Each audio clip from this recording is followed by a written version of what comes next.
What's going on, everybody? What is going on? It is Friday, August 2nd, 2024. We're in the first Friday of the month. If you haven't done so already, please be sure to go ahead and smash that like button, hit that share button, hit the subscribe button if you're new to the channel. And if you are new to the channel, welcome. I'm glad that you are here. Hit the bell twice to be notified whenever I upload a new video or go live.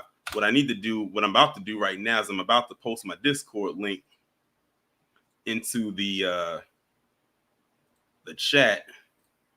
So if you haven't joined the Discord, please be sure to go ahead and do that. That is where we all pretty much are at when we are not over here. Shout out to all of the members on the channel. I see I got a new one. I'll acknowledge that soon. Shout out to all of the people over there on Patreon. Y'all will be getting the drop on Patreon tonight at 8 p.m. Eastern time. I'm going to start doing the Patreon drops at 8 p.m. because I figure that's a better time to do it opposed to 8 a.m. because you got to think if I have some people that are subscribed on the West Coast, they're probably just getting up or may still be asleep. For people in Central Time, they're an hour, so that's 7. That's still early. And people living on the East Coast, that's still considered to be relatively early. So I figure 8 p.m. is better because we're still up. People are on the West Coast are probably just getting off work, and people who are Central are probably just getting home from work, and it works better. So I think 8 p.m. will be the better time to do it. So that's going to be the new time for those particular videos. And as y'all can see by the title, we are doing yet another Migrant Madness. I think it's becoming custom that I do these every 2 Fridays because it's so many. And shout out to Tawana because she's the one who pretty much puts the bulk of them in there. And I have a lot of stories right here that I had to cut some off because it was so many that were being sent. And one of them is going to end up on Patreon because of the nature of the story itself. And I'm still getting more stories. So we'll probably be back at this again 2 Fridays from today. So let me go ahead and acknowledge the people who are here so far in the chat. We have Firebat, Hackson KT, the Mama Wanna God, Jerry Bedford, Wallow J, Denise Scales, Bills Fan 1970, Reparations Nations, 25 Kids, Steve Mack, Bungani, Denzimus. Shout out to Panther Strike for officially becoming a member of the channel. I greatly appreciate it.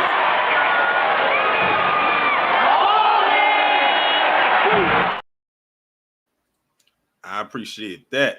We got Scoop 2003, Chris G, Sybil, Anita Harrell, Chosen One, Iron Will, DSM Sinister, Donna C, PD That Remains.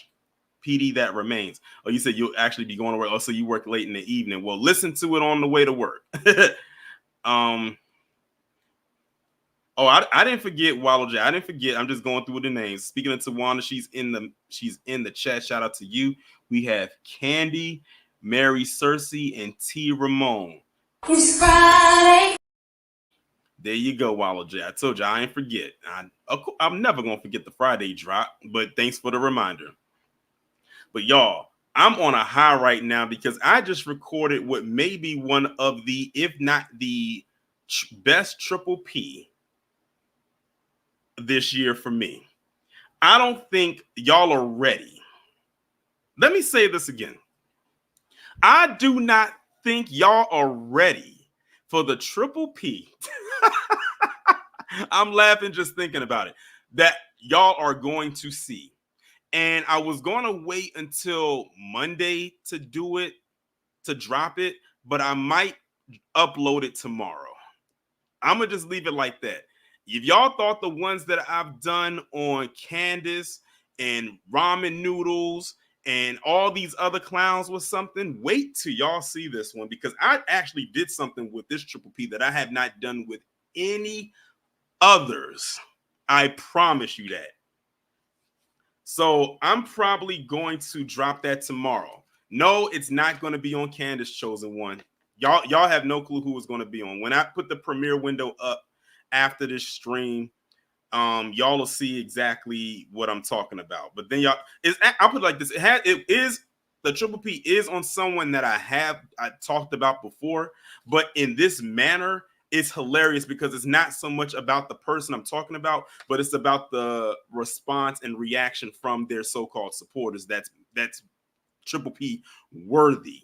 I'm gonna just leave it like that. It's only one person who is in the Discord who knows about this, because they were the ones that sent me the information. And if they are in this chat right now, please do not spoil it for everybody else. I'm gonna just leave it like that. Y'all are gonna love it. Y'all gonna love it. But anyway, that's tomorrow.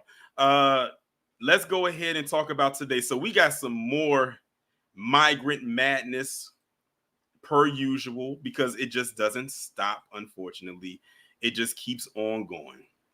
So we're gonna start with this first story right here. Coming out of New York, where it says migrants indicted for attack on NYPD cops checking on unattended children outside of an NYC homeless shelter. They said the officers were checking on the welfare of 3 unattended children when they were attacked near a hotel, prosecutors said. My goodness, let's get into it. A mob of migrants accused of attacking New York City police officers outside a Queens hotel being used as a shelter as they were checking on the welfare of 3 unattended children have been indicted. The 6 suspects were each charged with attempted assault in the first degree, attempted gang assault in the first and second degrees, and crimes related to an attack on 2 NYPD officers on June 17th in Long Island City. And let me just also say, before we go further with the stream, the migrant madness that I'm going to talk about today, not all of them are south of the Borderian, but they are all from across the pond. I'll put it like that. When I say migrant madness, it started off mainly because the south of the Borderian were the main, I guess you can say, component of the stream. But as you'll see going forward, there are several others under that umbrella that happen to be from other places. 2 officers who were checking on the welfare of unattended children at 4:20 a.m. were allegedly surrounded and punched and kicked by a group of adults in an assault outside of Long Island City Hotel. Queens District Attorney Melinda Katz said in a statement, "My office will vigorously prosecute those who harm members of law enforcement, and we will hold these defendants responsible for their alleged actions." And these are the 2 suspects right here. Their names are Juan Munoz, age 25, Alejandro, well, that's 2 of them. I think there's a third. There's several of them, but this is 2 of them. Alejandro Munoz, age 42, Karina Navarro Chavez, age 42, Miguel Shaloisa, age 23, Christian Taipei, age 30, and 27-year-old Natalie Iza. Shaloisa is also charged with both second and third degree escape, and he and Iza are additionally charged with 2 counts of 4th degree criminal possession of a weapon. The officers were attacked around 4:20 a.m. as the cops were checking on 3 unattended children riding bicycles outside a converted hotel that now houses asylum seekers, according to authorities. The cops followed the kids and approached the suspects. Iza began yelling at the cops, pushing and striking one of the officers while the others surrounded him. Shaloisa allegedly picked up a children's bicycle and threw it at an officer. The officer was struck on the body, while Navarro Chavez allegedly struck the officer on the back of the head with an unknown object. Now, how many times have we heard of them picking up mopeds and motor scooters and using it as a weapon? It's been several instances where that has happened. That's why it doesn't surprise me about the bike.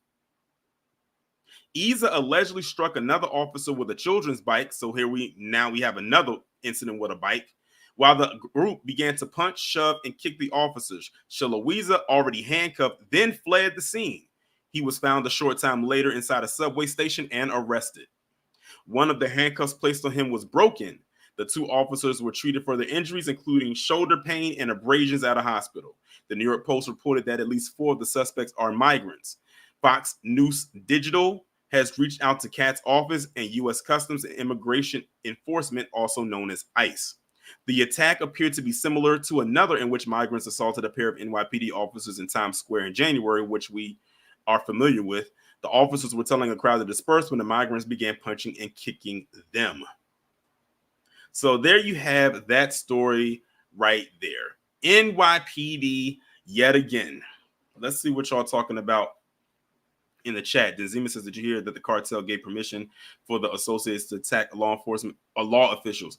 No, that is my first time hearing about it, and I'm not in the least bit surprised that that is indeed the case. Yes, Anita, a whole bike. Try a whole motor scooter. There were stories where they picked up scooters, like motorized scooters, and threw it at them. So if they can throw a motor scooter, a bike that you actually have to work and pedal yourself is nothing. You're talking about something you gotta like use the power through your legs versus something that's powered for you through an engine.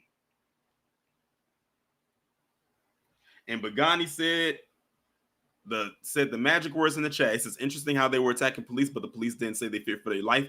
Again, because we didn't see that in the article. And he said, meanwhile, unarmed black men are shot dead for simple traffic citations. Make that make sense. And also, too, the NYPD is in my top 5 most corrupt police departments. I think it's like number 2.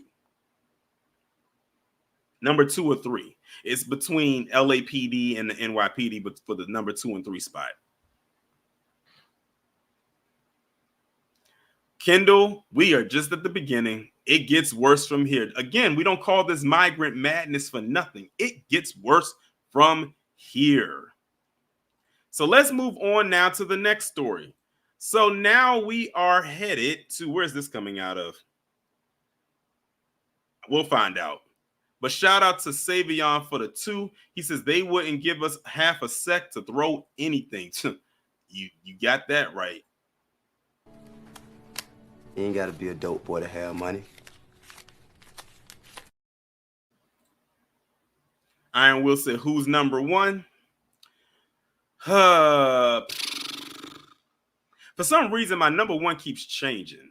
Like, I want to say the Chicago PD is up there and like near that number 1 spot. I want to say that they're probably up there. So here we have this next story right here. Now, this one's dealing with a person coming out of Cuba whose name is Unier Aldazabal. Listen, forgive me if I can't pronounce this name, but we're just going to pronounce him by his first name. Cuban immigrant arrested for the fatal stabbing of his ex-girlfriend in Irving. And this is him right here. And I can't help but say that this guy kind of looks like Chris Bosh. Doesn't he kind of look like Chris Bosh a little bit? On July 1st, 2024, at approximately 6:15 a.m., Irving police officers responded to an unknown for call for service in the 3100 block of Walnut Hill Lane near North Beltline Road. Upon arrival, officers discovered a female victim, 42-year-old Susel Cuba Gomez, deceased in the parking lot of an apartment complex with multiple stab wounds. According to witness, Gomez was attacked by Unier as she was leaving her apartment for work. Prior to the arrival of officers, the suspect, 44-year-old Unier Aldazabal, had fled the area in a vehicle. At approximately 9 a.m., officers located the vehicle with the suspect inside, parked in a parking lot in the 2800 block of West Irving Boulevard at the Plymouth West Shopping Center where the Irving Bazaar is located. The suspect was taken into custody without incident.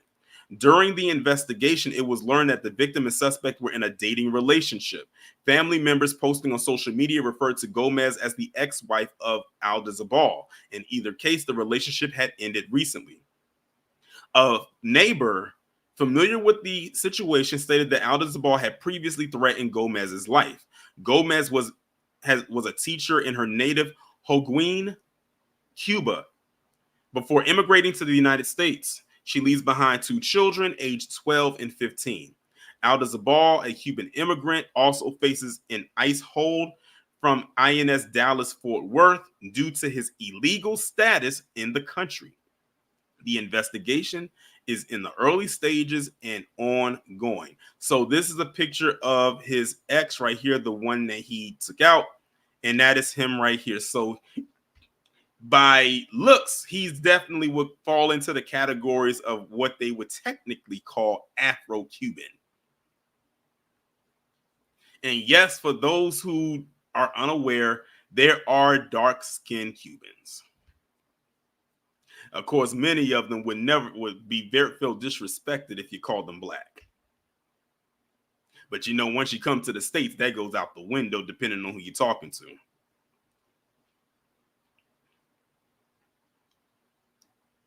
Red 6 says 40% of the population in urban are immigrants. And I'm not surprised. This is sexist. Like, they're right there at the border. But this guy came from Cuba. So that means he had one hell of a travel. And she came from Cuba as well, because Cuba is not, Cuba is near Florida. So they had one hell of a travel to get to Texas. What's going on, Dewani? What's going on, brother man? Panther Strike said, deport. Here's the thing. They keep deporting them, but like roaches, they keep coming right back. By the way, the Patreon video that I recorded today, not the one that y'all are seeing today for those who are on Patreon, but when I'm recording for a later date, was deported and then came back and did the unthinkable. Y'all will see what I'm talking about if y'all are subscribed to the Patreon.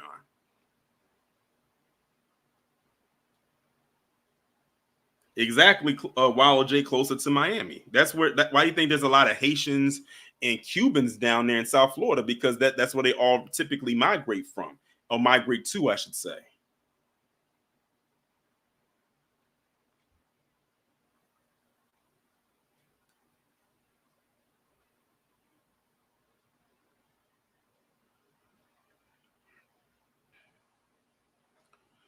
But anyway, another tragic story right here in the ongoing Migrant Madness series. Let's move on. What's this? Let's move on to the next story, y'all. Oh, this one has a news clip. Suspect in New Orleans tour guide murder illegally entered U.S. Lord, someone done took out a tour guide. Let me see what this is. Of course, I take the ad blocker off. Now we got to deal with these ads.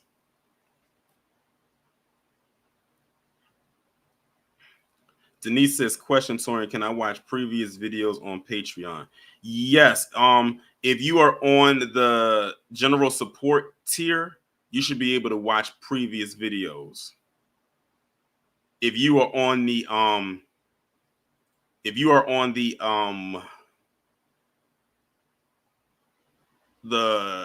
True Crime Sunday ones, you can only watch the True Crime Sunday playbacks. But Denise, I think you're on the general support, so you should be good. But like I said, that's why I took that poll earlier today, asking, did people want me to do a live going through the tiers on Patreon? Just the fact that you asked that question.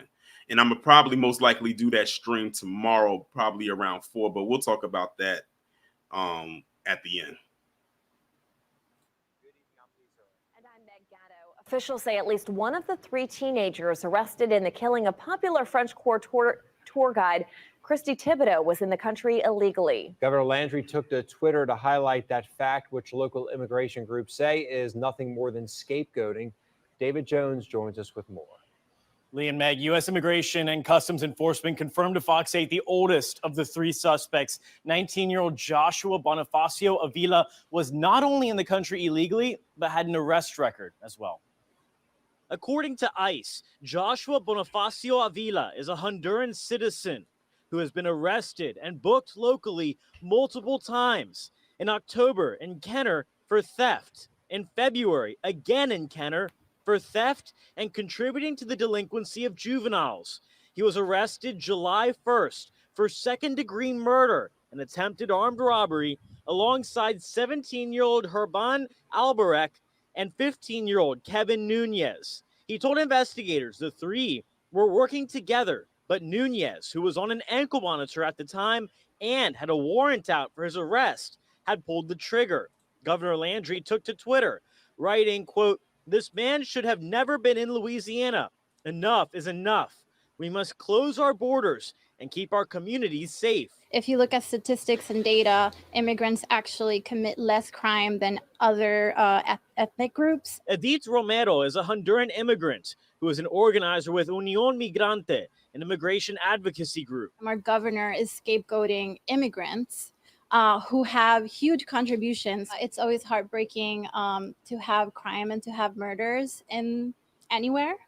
And I think it's very important for us to think about what the root causes of crime are. It's an insult to everybody's intelligence to pretend that this is the only issue we have. Romero and other immigration advocates point to data to back up their assertions Governor Landry is playing politics. Figures like those of the National Bureau of Economic Research, which show immigrants are 60% less likely to be incarcerated than natural-born citizens. Utilizing the immigrant community for political agenda, which is only just to really boost somebody's ego.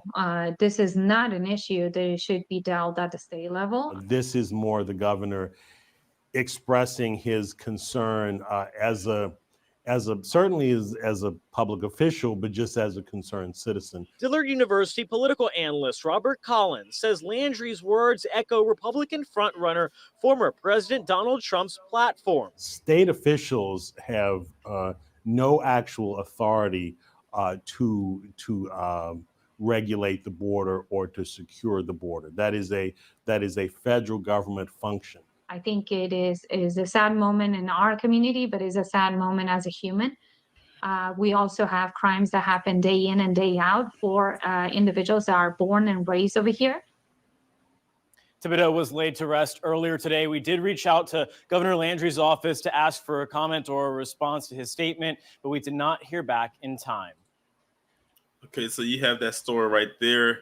You had two individuals. I saw their age. One of them looked like they said was 19, so relatively young, who were over here illegally, who was involved with the murder of a New Orleans tour guide. And like Wallow J said earlier in the chat, I didn't want to pause the video. He said without even speaking, they could have blended in so well. And they could. If no one knew their name and they never said a word, because I know they had an accent, they would be able to blend in so well. This is why movies like Us were created. When we say the word tether, that's what we're talking about. But for that woman to sit up there and make that blanket statement the way that she did, she knows she is lying through her crevice.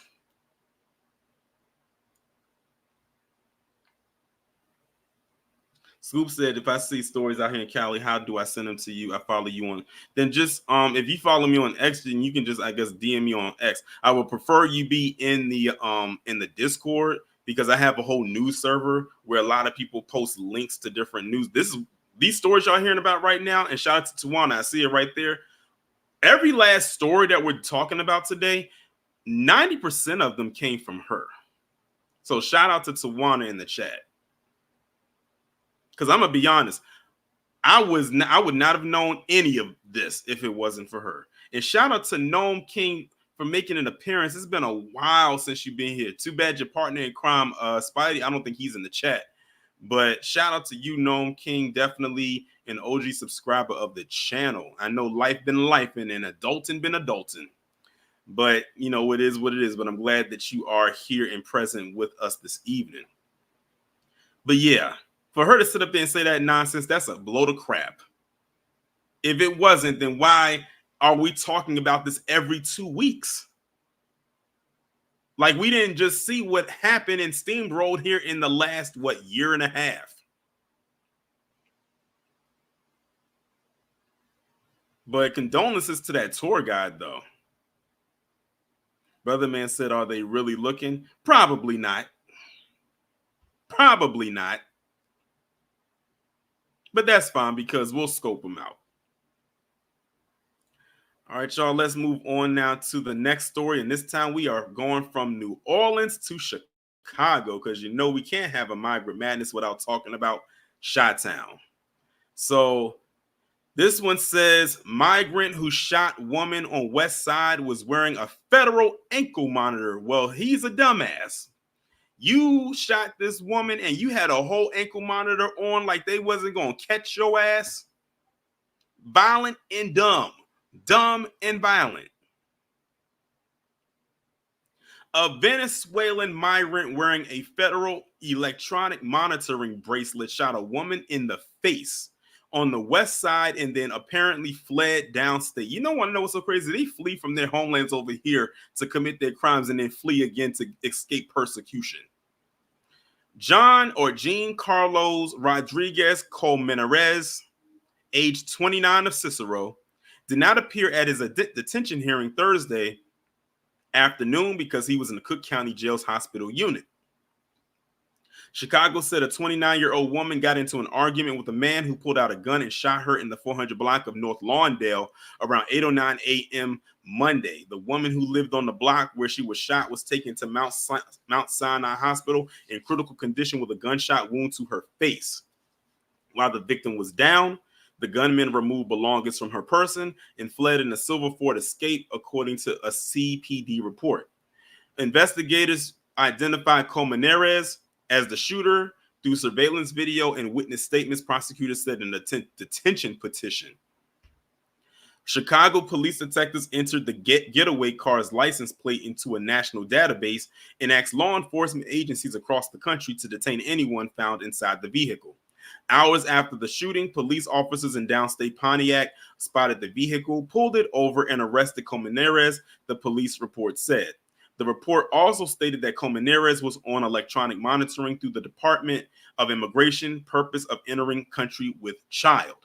Prosecutors charged him with attempted first-degree murder, aggravated battery by discharging a firearm, and aggravated unlawful use of a weapon. Judge Ankur Srivastava ordered Colmenares held until he could attend an in-person detention hearing. Firebat said they bring their bad habits with them. Oh, yes, that's literally the slogan. They bring their bad habits with them. Like I said, whatever they were doing over in their homeland, 9 times out of 10, well, whatever they're doing here, they 9 times out of 10 were doing in their homeland, which is why they were escaping from over here to over there to come and do it over here. Oh, my bad, Scoop. Let me post it. Scoop, I just posted the Discord link. It's right there. But the crazy part about it is this dude, while he committed a very violent crime, was very dumb. You have a whole ankle monitor on. So he has an ankle monitor on. I need to know, what did he do to get that ankle monitor? What crime did he commit to get that? And why would your dumb ass commit another crime while having that on? He must have thought the ankle monitor was an ankle bracelet.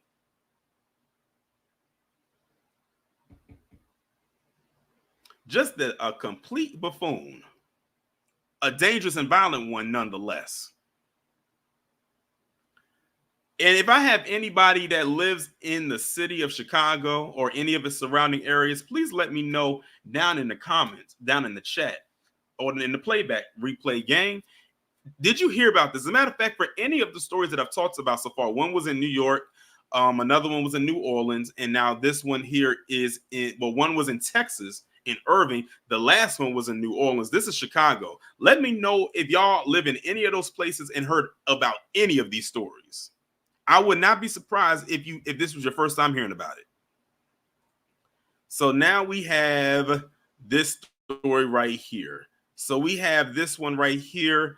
It's a suspect extradited from Mexico, arrested 20 years to the day in a cold case murder of an Arizona girl. So this is a cold case from 20 years ago, where you had this person named Sergio Francisco Reyes, who is facing charges in connection to the killing of a Phoenix teen whose name was Elena Laswell. And this is a picture right here of her in the thumbnail, the girl right here. That's her. 20 years, and they're just now catching him. A suspect has been arrested in connection with a brutal 20-year-old cold case murder of a young Arizona girl. The Phoenix Police Department confirmed to Fox News Digital in a statement that Sergio Francisco Reyes, age 37, so that means he was 17. That's crazy. That is wild. He was 17 when he did this. was arrested on Wednesday for the 2004 murder of 15-year-old Elena Laswell. Reyes' arrest comes exactly 20 years to the day after Laswell was killed in her Phoenix home on July 10th, 2004. Talk about some alignment.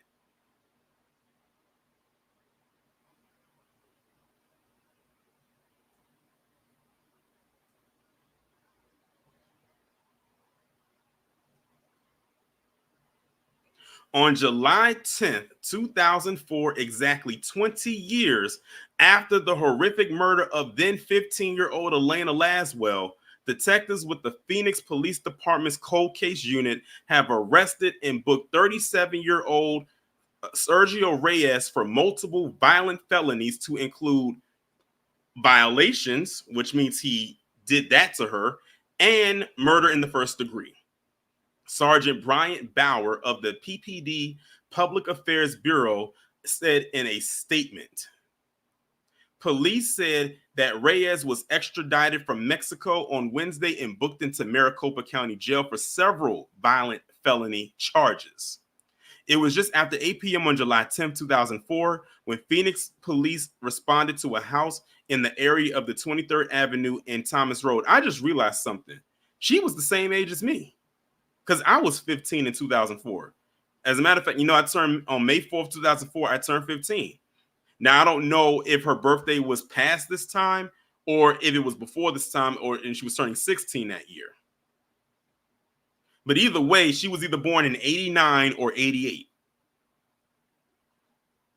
Officers and Phoenix fire personnel were directed to a room where they found the victim, identified later as Laswell. Emergency life-saving measures were attempted, but Laswell did not survive her injuries and was pronounced deceased on the scene. Officers were able to contact several witnesses and then turn the case over to homicide detectives who took over the investigation and developed leads with no direct information as to who had killed Laswell. Detectives, not having any suspects, presented the case to silent witness, asking for community support in identifying a suspect. However, investigators ran out of leads, causing the case to go cold. In 2012, police said cold case detectives used DNA collection techniques and were able to identify a profile that matched Reyes. In March 2013, DNA evidence was processed and confirmed Reyes as the lead suspect. Reyes, who police said was living in Mexico at the time, was indicted by a Maricopa County grand jury in 2014. This then prompted the start of the extradition process with help from the U.S. Marshal Service to locate and arrest Reyes for the alleged brutal SA attack and murder of Laswell.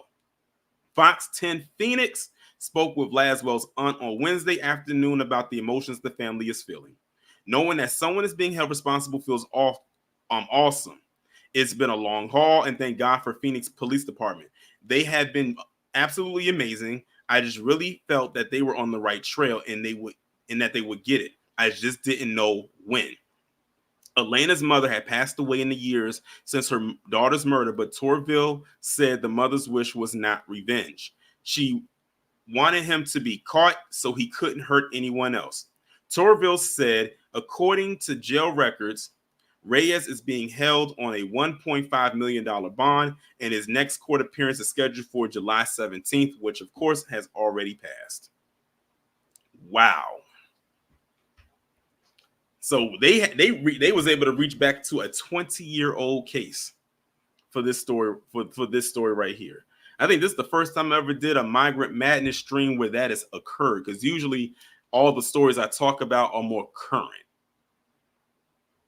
But this is unfortunate. Definitely RIP to her. I'm glad that they finally caught the guy and brought him in, and they'll spend the rest of his days in a cell.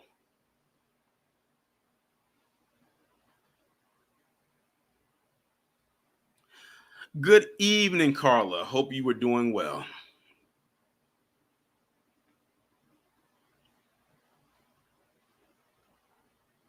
But damn, that's crazy. But I'm glad they finally got him. It's just a shame it took 20 years.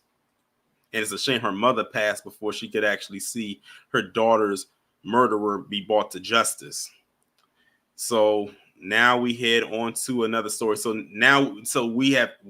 that's Arizona. I want y'all to understand. So far, we have gone to every story I've talked about so far. We're in different cities and different states, and we're about to head to another one. What's going on, Seven? So we have just we was in New York, we was in Chicago, we was in New Orleans, we are in Arizona now. Now we are about to head to Wisconsin.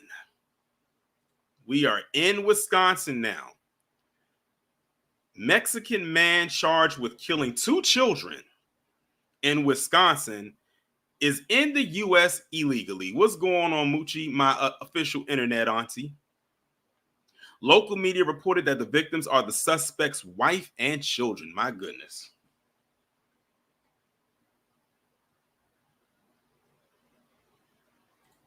And of course, Fox News would put it behind a paywall. Let me see if I can find this article elsewhere.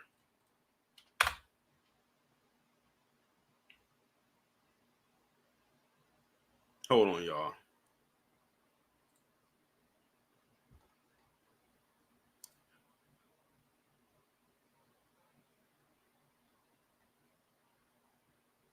What is his name? I hate when they put stuff behind these paywalls.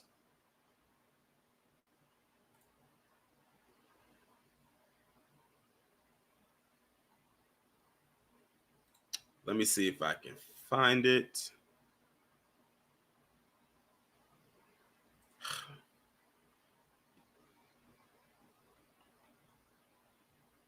Yeah, I might not be able to do this one because it's like behind a paywall on so many websites. Unfortunately, but just looking at the title, you know that this is going to hell in a handbasket real fast. This is crazy. But yeah, we can pretty much gauge that this one was gruesome. So anyway, let's move on to the next story. So that one was in Wisconsin. Let's see where we're headed with this one. It says Williamston. This one, oh, this is North Carolina. Wallow J, please let me know down in the comments if you've heard of this one. And I know there's probably going to be an ad here, so let me go ahead and prepare myself for that.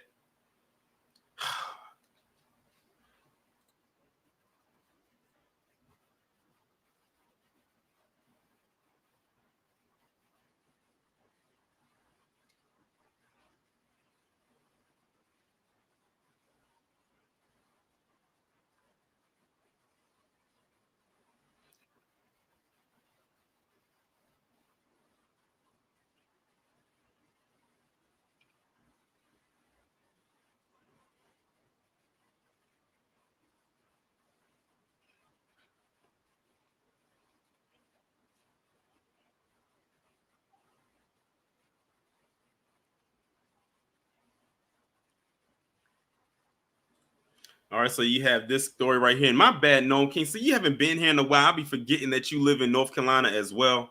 But yeah, Wallow J and Gnome King and anybody else in my chat right now who lives in North Carolina, this one's for you. So you got these 2 individuals right here who were drug trafficking. 11 pounds of that booger sugar. So this also leads me to believe that they are connected to a much larger group. They are definitely connected to a much larger group. It is not just them moving that kind of weight. It isn't. It isn't. They are connected to a cartel of something else. Hopefully, it leads to the streamline of where it is. But you already know how it comes when it comes to dealing with the cartel. It's like one of the things like, oh, we got you now, but then tomorrow they're out.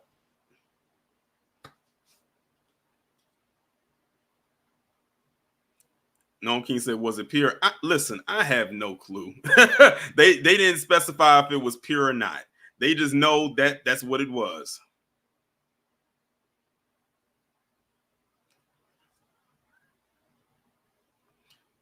And they just said they were both given a $1.5 million secure bond and then were taken to the Bertie Martin Regional Jail.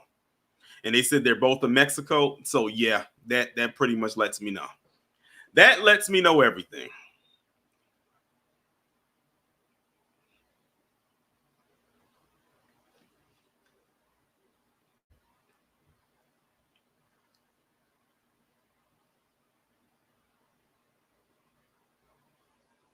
Panther Strike said they had noses wide. Oh, yes.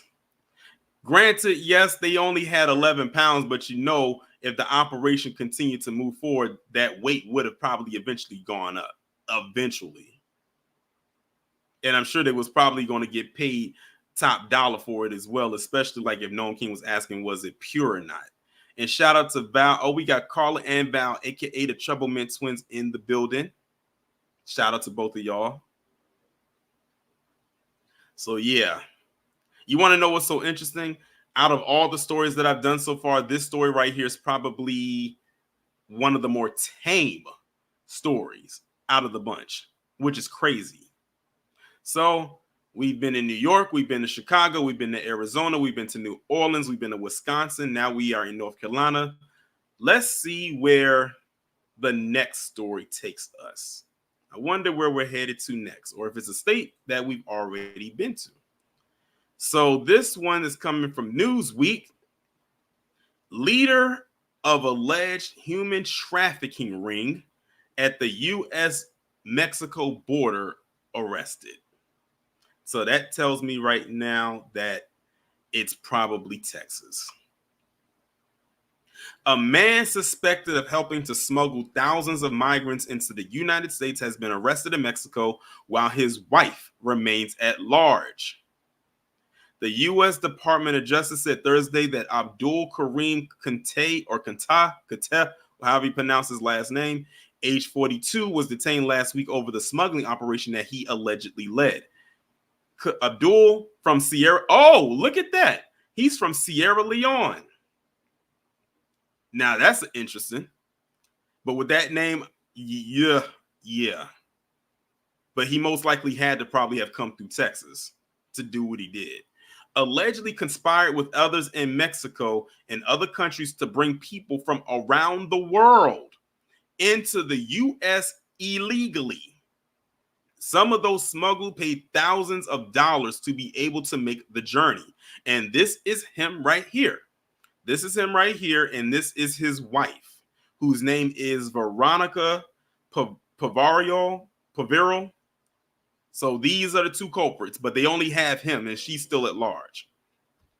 Human smugglers exploit the vulnerable for profit, Secretary of Homeland Security Alejandro Mayorkas said in a press release Thursday. Along with our partners across the administration around the world, we are bringing the full force of the law to bear against the individuals and their organizations that perpetrate this heinous crime. We couple our unrelenting efforts with this warning to would-be migrants everywhere. Do not believe the smugglers' lies and risk your lives in their ruthless hands. While an exact number was not given by the government or stated in the criminal complaint, it was estimated that Abdul had helped thousands to cross the southwest border, even being present for some of those crossings. Those allegedly helped by Abdul and his associates were from Iran, Afghanistan, Uzbekistan, Pakistan, Kazakhstan, Turkey, Somalia, Cameroon, Senegal, Mauritania, and Egypt, among other countries. And they even have a map of showing how they did it. So look at this, y'all. This is their little trail map.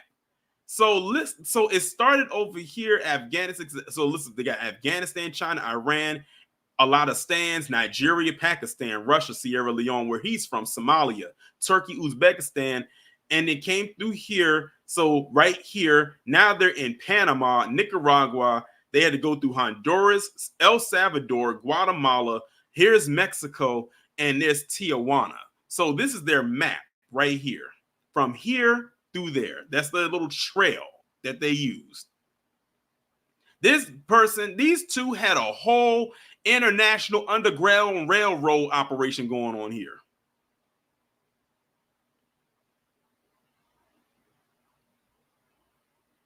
Once they had paid up, the migrants were transported through different countries in South and Central America before arriving at the U.S.-Mexican border. This arrest unravels a global web of coordinated human smuggling in the United States, said U.S. Attorney Tara McGrath for the Southern District of California. Even the most far-reaching, prolific networks cannot evade justice. You know what this tells me? This just shows you right here, without the shadow of a doubt, how weak them borders are. If he can move these type of people from all here to through there so with ease,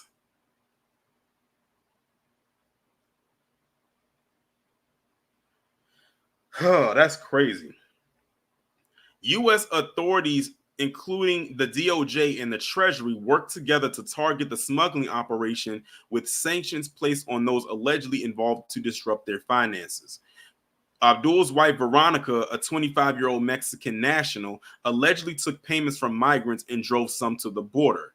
Other members of the group, Togolese national Passaman Francis Marine, Abe Padoku, and Sierra Leonean national Issa Kamara, were also sanctioned by the Treasury's Office of Foreign Assets Control. Abdul was arrested in Tijuana, Mexico on July 11th. Authorities are arranging his extradition to the U.S. Both Abdul and Veronica are charged with conspiracy to smuggle migrants into the U.S. If convicted, they face up to 10 years. Shoot, they need to face more than up to 10 years. Abdul is also accused of the unlawful smuggling of migrants for financial gain, which carries a minimum of 3 years in prison for the first two offenses, while further convictions could reach a 15-year maximum. See, these sentences are too light for what they're doing. They need to get way more time.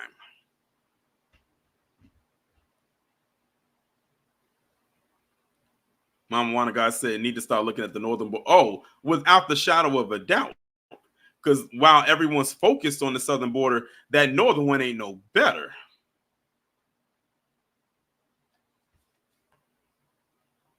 LPVG says, you know what I really want to know is how many migrants are actually here. It's probably multi-millions, probably on the double-digit million. Hey, listen, ever since they started this whole thing this been actually going on further than last year, but last year when it was so lax, yeah, it's most likely in the millions right now. I mean, this couple, let me scroll up. This couple had a whole human smuggling operation from one part of the world to the next. And these people were paying them hand over fist to get them here illegally because they heard that them borders was open. Do you know how scary that is?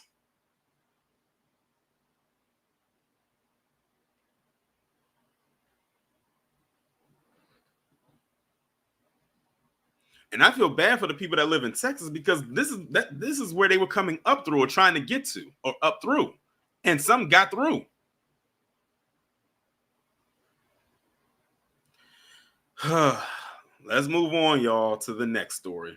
Now, this one right here is about to talk about a group that all of us are too familiar with when it comes to the SOB. And that is none other than MS-13. I remember when I first heard about them when I was in high school. And they were heavy, and probably still are, in Virginia. MS-13 gang members who terrorized Tennessee. So now we're in Tennessee. Now we in another state. MS-13 gang members who terrorized Tennessee get combined 400 years in prison. Knowing that or hearing that, I need to know what in the hell did they do to get a combined 400 years in prison?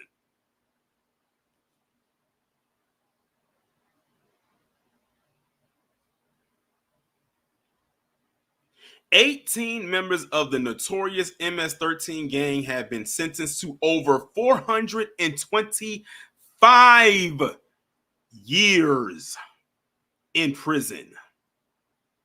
Let me read that again. 18 members of the notorious MS-13 gang have been sentenced to over 425 years in prison. Between them, for crimes including murder, racketeering, and drug trafficking in the United States. The group was part of the gang's Thompson Place Locos Salvatrucha arm in Nashville, Tennessee.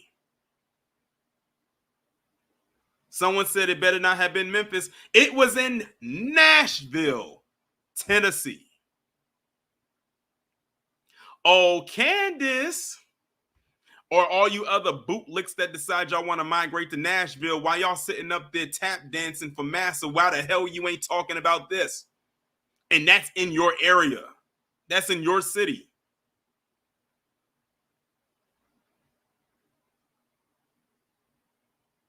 In carrying out their crime spree, the members killed at least 3 people and injured others, shooting them in the head and the torso. MS-13 is a gang mainly comprised of El Salvadorians that tries to protect its power, territory, and profits through kidnapping, extortion, and murder, among other criminal activities. Thursday marked the end of a multi-year prosecution of the 18 members, with some jailed for life. The DOJ said that Jose Pineda Caceres, age 25, murdered someone he thought was a rival gang member in April 2016. He and others lured Victim 1, that's what they're calling him, Victim 1, to a secluded field in rural Davidson County, confronted him about his alleged rivalry before shooting the man multiple times. At the end of July 2016, Pineda Caceres and other MS-13 members went to a nightclub in Nashville where they saw Victim 2, another rival gang member, alongside his sister. The group followed the pair when they left the club and drove away. As the MS-13 crew tailed their car, they fired multiple shots and the sister was killed. Pineda Caceres was sentenced to 52 years and 3 months in prison after initially fleeing the U.S. following the murder. Jorge Flores, age 31, was another MS-13 member who, along with the others, also chased a supposed rival gang member after spotting them in a club in November 2016. Victim 4 was chased to his apartment in Antioch, where he was shot multiple times and killed. Flores was linked to the shooting of others, including a man he believed was responsible for the murder of a fellow gang member and rival drug dealers alongside Carlos Ochoa Martinez, age 34. In another instance, Flores and Kevin Tidwell, age 30, drove alongside a man they believed to be a rival who had parked up in a parking lot. They shot at his vehicle multiple times, hitting the victim's torso and head, killing him. In June 2017, when MS-13 members suspected another man of working with law enforcement, Gerson Serrano Ramirez, age 36, pointed a rifle at him, choked him with the strap of the rifle, sprayed bleach in his eyes, suffocated him by placing a plastic bag over his head, and broke one of his fingers with a pair of pliers. Now listen to this. This is the rundown of everyone's sentencing. Those now sentenced from the gang are Jorge Flores, age 31, life plus 65 years in prison. Kevin Tidwell, 30, age 30, life plus 30 years in prison. Luis Calendres, age 27, 55 years in prison. Jose Pineda Caceres, age 25, 52 years and 3 months in prison. Gerson Serrano Ramirez, age 36, 34 years in prison. Carlos Ochoa Martinez, age 34, 30 years in prison.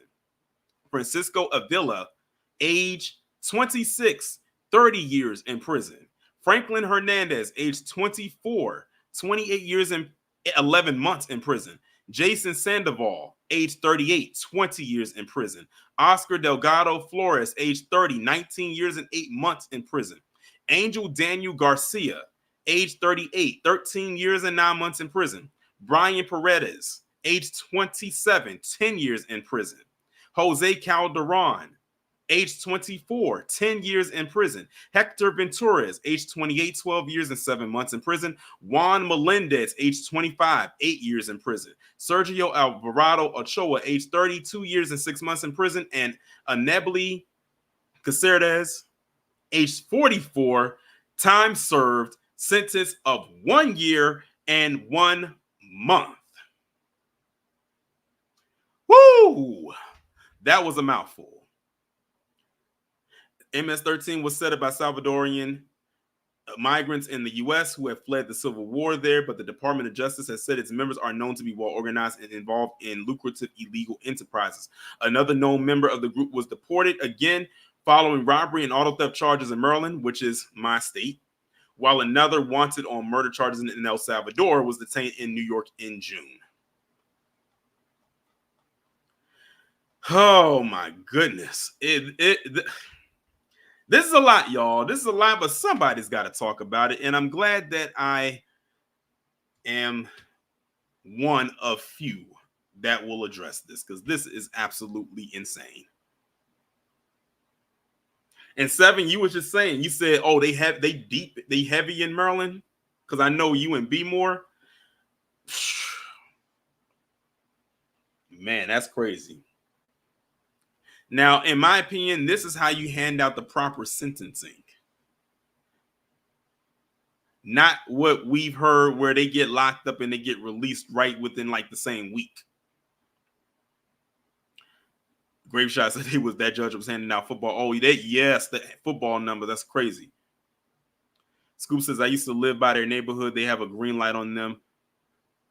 They have no alliances. Moochie says they've been deep in Long Island. Yeah, they're everywhere. They are everywhere.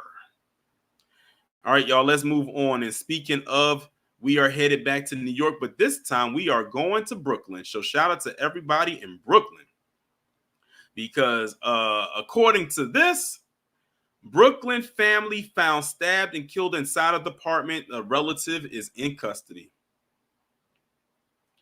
A New York City family is in shock after 4 of their loved ones, including 2 children, were found dead inside of their home. Police took a 24-year-old man into custody after he allegedly stabbed and killed 2 women and 2 young children in their Brooklyn apartment. And if y'all live in New York, please let me know if you heard about this, especially if you live in Brooklyn. CBS New York has confirmed the man is a relative of the victims. It is unknown at this time if that man will be charged. What do you mean it's unknown at this time if the man will be charged? Do y'all see what he did? Asking, is unknown if he's going to be charged.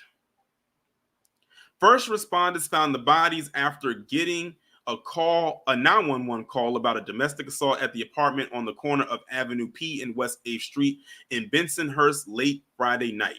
Police identified the victims as Mavla. Y'all forgive me if I mess these names up. Mavluda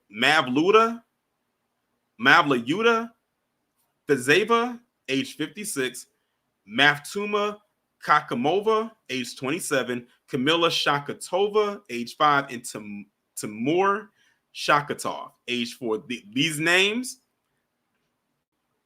these aren't south of the Borderians.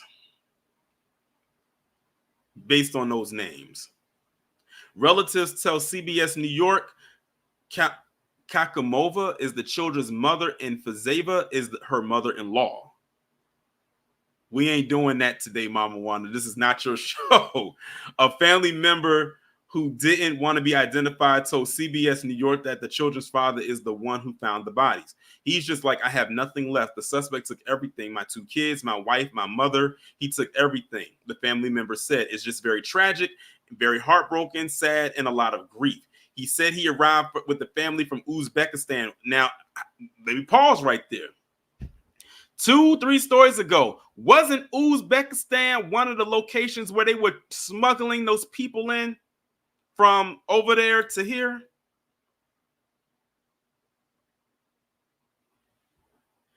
In 2007, and described the 4 and 5-year-old siblings as sweethearts. Neighbor Juan Perez was awakened by sobbing outside of his bedroom window across the street early Saturday morning. There was a man here who mainly they were trying to console because he couldn't stop sobbing, although it was multiple of them, but he must have been the closest to the family, Perez said. I just saw all of the cops pulling up last night and I heard somebody screaming. Neighbor Jennifer Ponzi said. The son was screaming. His mom is dead, another neighbor said. One neighbor said the family has lived in the building for about a decade. That neighbor and her mother also came to New York from Uzbekistan and were friendly with the 56-year-old grandmother. She always helped me. When I came 10 years before, she always helped me, the neighbor said. I can't imagine how he feels now because I have kids. It's a big tragedy for everybody, for neighbors, for family. This is unbelievable.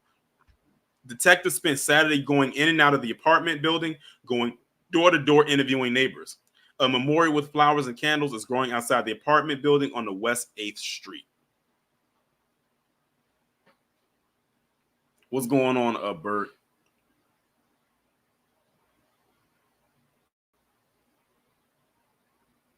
Yeah, this is a tragic, tragic, tragic. Man,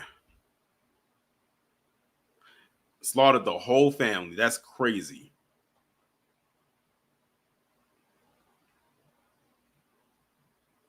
Let's move on to the next story.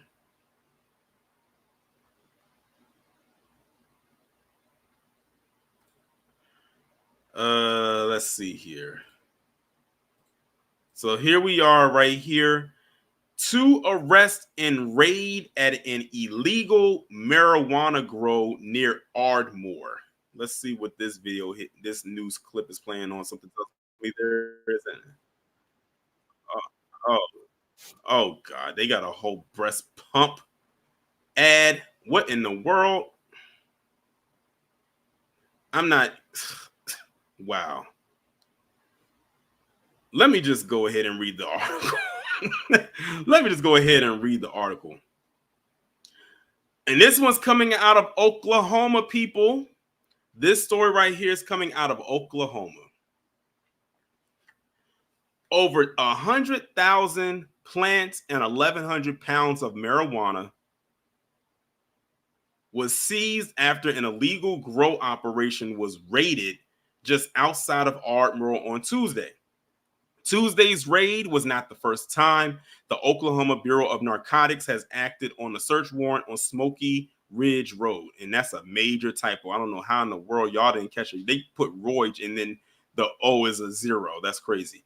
We were already familiar with this farm because we had served a search warrant and arrested people and seized plants in a previous investigation, stated OBN spokesman Mark Woodward. When a new license was obtained and activated for this property, that's when it once again surfaced on our radar.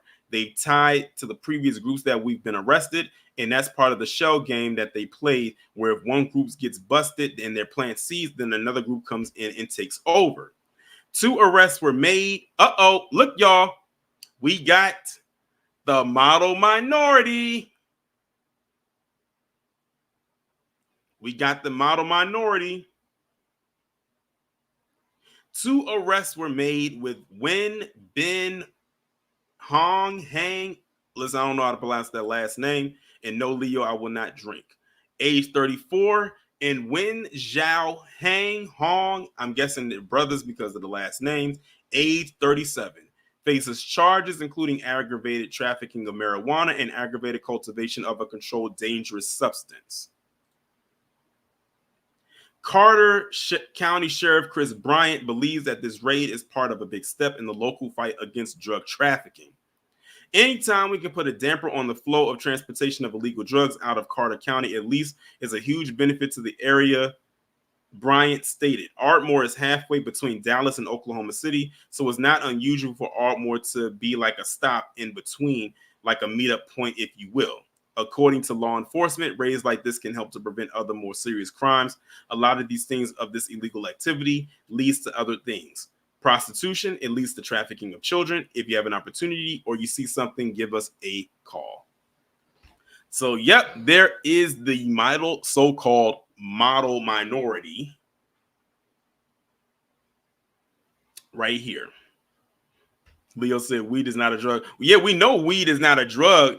However, what they were doing was illegal.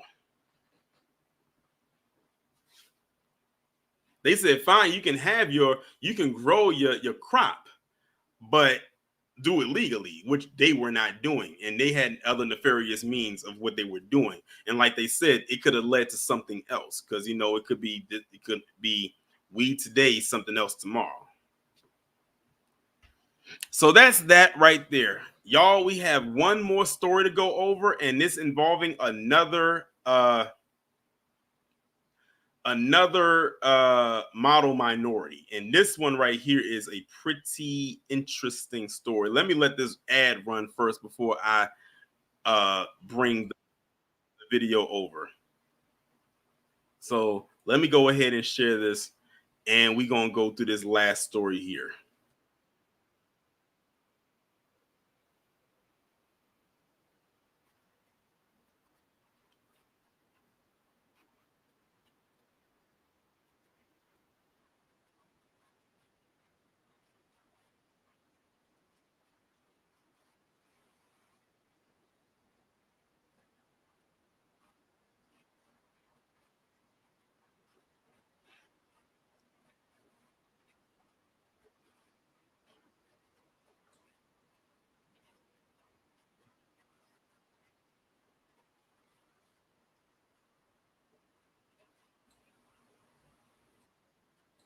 Wait, can y'all hear it?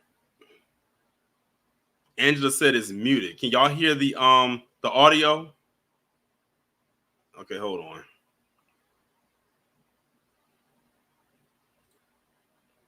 I remember it did this before. Let me go ahead and try it now.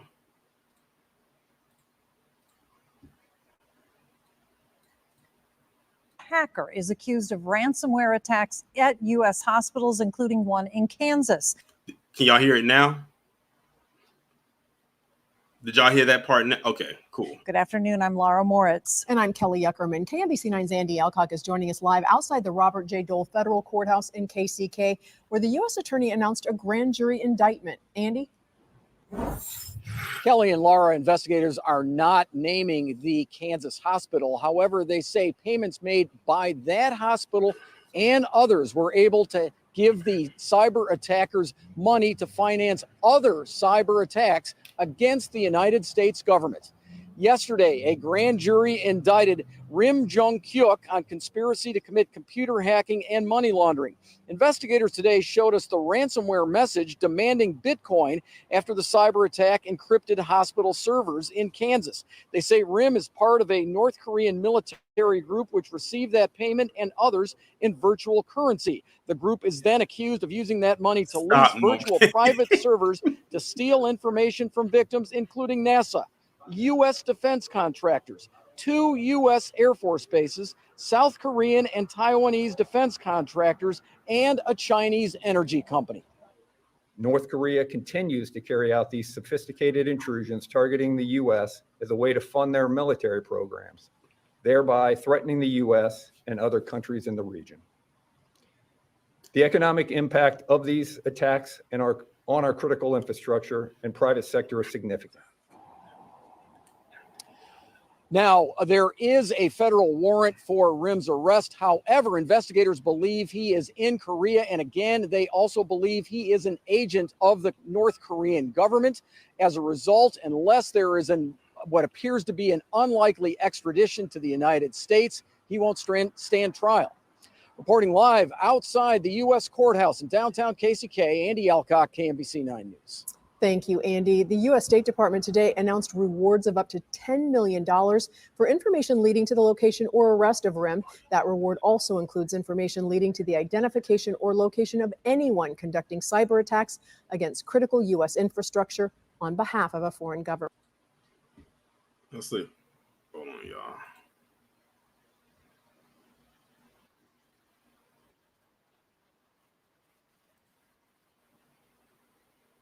All right, y'all. Let me bring that back up because that ad was about to pop right up on me.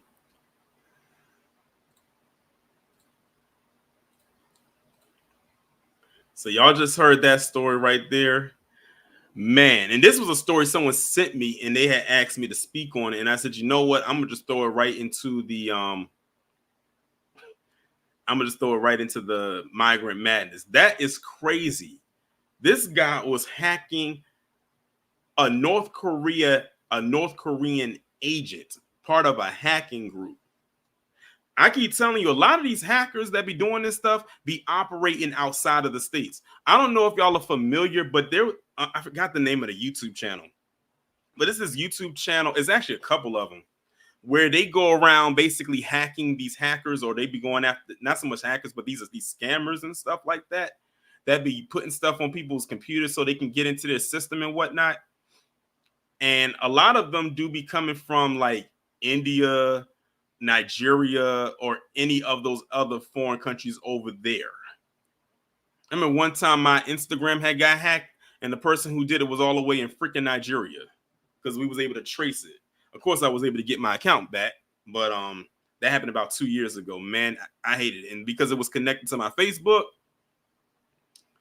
I was locked out of both of them, but with a lot of persistence, I was able to get back into both accounts.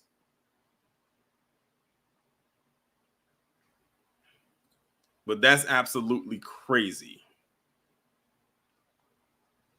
But yep, this is the model minority at work here. And they said this guy's wanted by the FBI, so this is huge. And they said a $10 million reward. They are determined to get this dude. And shout out to Noam King for the 2. He said it's easy to hack when you build and program tech. Exactly. When you're successful, you got new friends like Benjamin, Ulysses, and my favorite, Woodrow. Moochie said I couldn't get my account back. You talking about your Instagram account or your Facebook account? Yeah, man, it was looking kind of spooky at first, but I was determined. It took me about a week to get back into my Instagram, and I was telling people, by other means, do not respond to anything. Luckily, they didn't change the password or anything like that. I forgot how it went down. I'm just glad that just be careful. First off, make sure y'all got y'all 2-step authentication turned on. Make sure that you have your password in a secure location. Make it where it's impossible for anybody to figure out. Be wary of these random emails that you might receive that look one way, but they're not. I remember one time someone said that I had owed like $500 to PayPal or something like that. I was like, the first thing I do is when they send something like that, I always check to see if PayPal sent something like that to the PayPal account. If not, I don't mess with it. Same thing if they call you. That's why I'm glad. I don't know how it is on Android, but on iPhone, if there's a spam calling you, it'll put right across the top of the number, potential spam. I do not respond to it. So like I said, just be wary of when stuff like that happens, because those are setups. And I've seen too many people. As a matter of fact, the woman who does my hair, she ended up getting her account, her Instagram account hacked. And then she had to basically use her backup, which is her business page, as her main account. Because anything can get hacked. Anything. You just got to be careful and knowing how to spot them. Val says that 2-step verification is a pain. It can be, but one thing I like about with me, like with people who like iPhones and stuff, it has like the password storage. So you can store your passwords to anything that requires a password there, and then you can get your way in. Like one time I got locked out of my Twitter account or my X account. Password storage and the backup code is there too. So as long as I have that backup code and you can use it one time, once you use it, then then it gives you a new one. It locks it right in. So if I get locked out again, so I don't know my password, go right there. Scoop says, don't answer calls and emails you don't recognize. Very important. Very important. Brother man said they even got me for identity theft twice, so still suffering and trying to bounce back from those. Yeah, I remember that happened to me soon after I graduated from college. Some person tried to use my account to pay for an AT&T cell phone. And I'm like, I'm with Verizon. That is not me. And the person was all the way in North Carolina when they did it. And I was in Maryland when it happened. It took about a good 2 weeks to get that figured out. And then you have to pay money when it comes to investigations. I remember something similar happened to me like that when I used to work at the airport, and I had got I was checking my email, and they said a upcoming bill is due for your phone. And I'm sitting there like, wait a minute, I just paid my phone bill. What are they talking about? An upcoming bill is due. And it turns out somebody on the inside had attached 2 iPhones to my name on my account, and the numbers were similar, but they spelt my name 2 different ways. Mind you, at the time, I had an Android. I wasn't messing with iPhone like that. So I had to call them and say, look, somebody who works for you, because it was somebody that worked for the company that did it.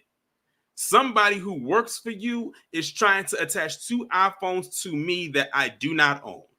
I said, I don't know what y'all got to do, but y'all got to find a way to get these off my account. And they removed them while I was still on the call. And I hate that it happened while I was on the clock, because I had to step away for damn near an hour to get that taken care of.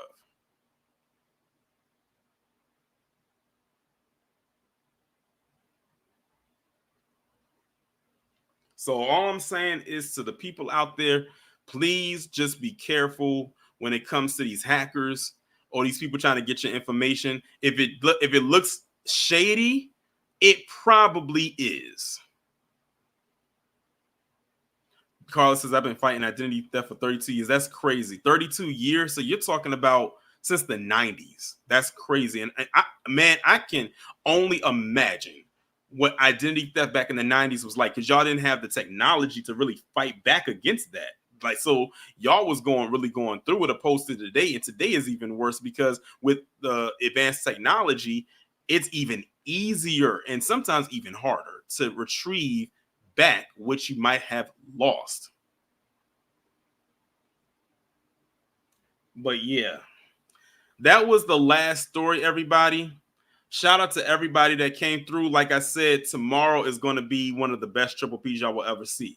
And also tomorrow, probably around 4, I'm going to go live on here, because I said I was going to give y'all a walkthrough of my Patreon so y'all can understand how Patreon works for those of y'all who are on here who are not subscribed to the Patreon, so I can break down and go through all of the tiers with you, because on Sunday will be the next True Crime Sunday episode on there. So I want to walk y'all through how to set all of that up, just in case anybody wants to subscribe and go through all of the tiers and whatnot. So that's definitely going to be happening tomorrow. I believe Black Alpha is live, so if y'all are subscribed to him, make sure that when y'all leave from here to go over to his channel, the Black Alpha Network. I think he's talking about Kamala the Chameleon again. He's been on a tear about that, but you know, it is what it is. But shout out to everybody that came through today. We had almost 230 people in here this evening on this Friday evening. We were on for almost an hour and a half talking about this migrant madness. There will most likely be another one in about 2 weeks. You know, leave it up to Swan. She's going to be on it. With that being said, y'all enjoy the rest of your day. We will be back on here tomorrow. Be safe and be one.